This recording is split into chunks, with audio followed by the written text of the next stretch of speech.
बहुत पुराने समय की बात है। लक्ष्मी नाम की एक लड़की वृंदावन के पास एक छोटे से गांव में रहती थी। वह बहुत सुंदर थी और पूरे गांव में उसकी सुंदरता की बहुत चर्चे थे। कभी कभी वह गांव के लोगों के साथ मजाक में शरारत और मस्ती भी करती रहती थी। लक्ष्मी के पिताजी फूलों की माला बनाते थे और गांव के चौक पर ही माला की रेहड़ी लगाते थे।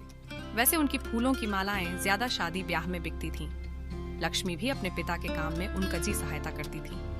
कहीं पर शादी ब्याह होती थी तो लक्ष्मी ही वहां फूल माला पहुंचा कर आती थी और शादी में भी खूब मस्ती करके आती थी। लक्ष्मी के पिताजी उसे खूब समझाते थे कि बेटी तू अब बड़ी हो गई है और तू बाहर किसी से भी इतनी हंसी मजाक न किया कर।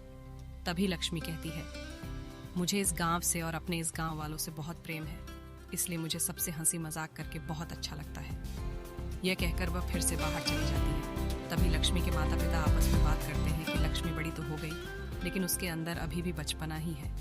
वैसे अब लक्ष्मी 19 साल की हो चुकी थी और उसके लिए अब शादी के रिश्ते आना भी शुरू हो गए थे। मगर लक्ष्मी तो उनसे भी खूब हंसी मजाक करती और शादी के लिए यह कहकर माना कर देती थी कि अभी तो मैं बच्ची हूँ। यह सुनते ही सभी लोग निराश होकर चले जाते थे। एक दिन लक्ष्मी को दूसरे गांव में फूल माला लेकर जाना था क्योंकि वहां पर एक बड़ी शादी थी। लक्ष्मी अपनी एक सहेली को लेकर उस शादी में फूल माला लेकर पहुंच गई। जैसे ही वह फूल माला लेकर उस बड़े वाले शादी घर में घुसी, वैसे ही सामने से एक सूरज नाम का लड़का बड़ी ही तेजी से लक्ष्मी की ओर आ रहा था। लक्ष्मी उसे रोकने के लिए कुछ कह पाती, उतने में तो सूरज फूल माला के टोकरी के साथ लक्ष्मी के ऊपर ही गिर गया और जैसे ही वह दोनों खड़े होते हैं तो घर के सभी लोग ताली बजाने लगते हैं। तभी सूरज ने देखा कि सभी फूल मालाएं इधर उधर बिखर गई हैं, मगर सूरज और लक्ष्मी के गले में एक एक माला डली हुई थी। लक्ष्मी और सूरज एक दूसरे को देखते ही रह गए। सूरज अपने मन में सोच रहा था कि हे भगवान, यह माला वाली लड़की कितनी सुंदर है, काश इस लड़की से मेरी शादी हो जाए। उधर लक्ष्मी तो अपना दिल ही सूरज के आगे हार चुकी थी।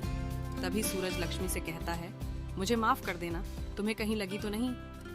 लक्ष्मी अपने गर्दन को हिलाते हुए कहती है, नहीं।